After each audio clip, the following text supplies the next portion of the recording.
increasingly changed to acceptance and acknowledgement for the East. As the same rate as the happened, I start to despise the West.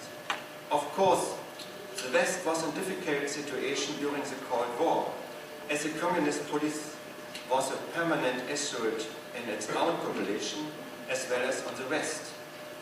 At this point, the policy of detente, which was implemented by West Germany during the 1960s, was a political reorientation as well as an attempt to overcome all thought patterns and to explore new options.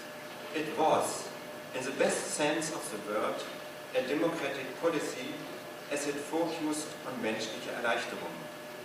In so doing, the policy of detente contributed to the dissolution of the communist power bloc.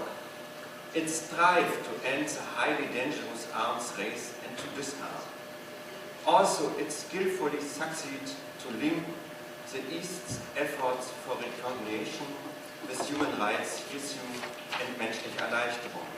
Nevertheless, at least in Germany, it overshot the mark with its acknowledgement of the communist regime, and it created mistrust towards the West and East Germany. In retrospect, the West policy of detente communicated too much with the communist rulers, but not enough with the affected people. One of East German opposition secrets for success was the knowledge that if the worst came to the worst in the East, the West could not really protect us.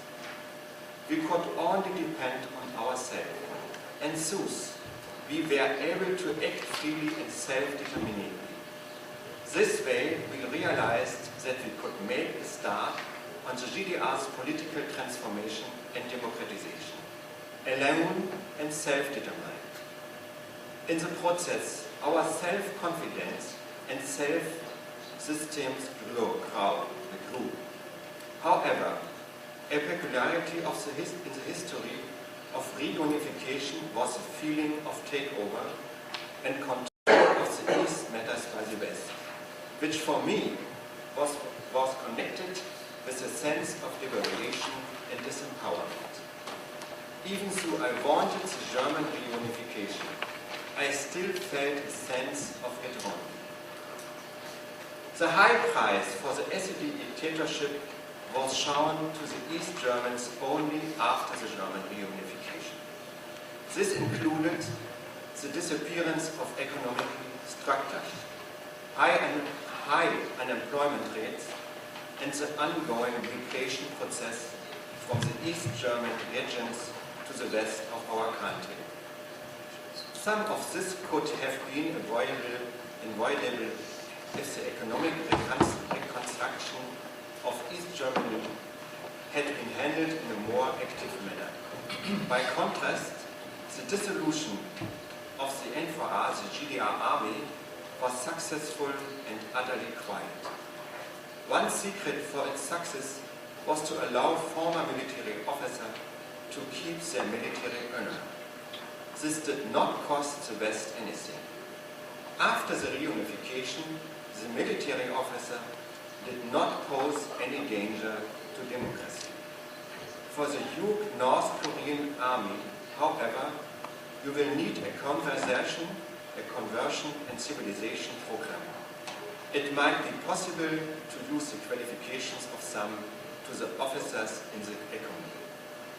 Nowadays, we are in the phase of historization and overcoming the events of German division. Today, the question that democracy has to answer is how to motivate people to be more engaged in democracy. Once again, these are questions about values. If people feel that political co-determination is possible and valuable for them, if they feel that doing something for others means doing something for oneself, that political participation in a society means serving society, then, in a positive sense, people will be ready to become involved.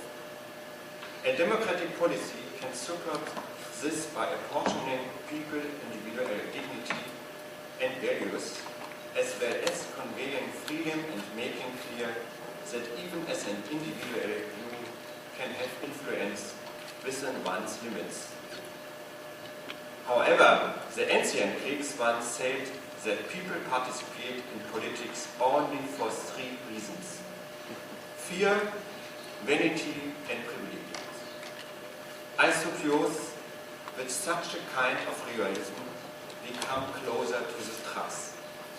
Let us hope that fear will not be necessary and that vanity and privilege are kept within reasonable limits.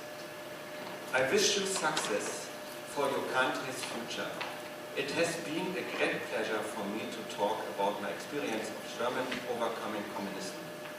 I am looking forward to the discussion. Thank you.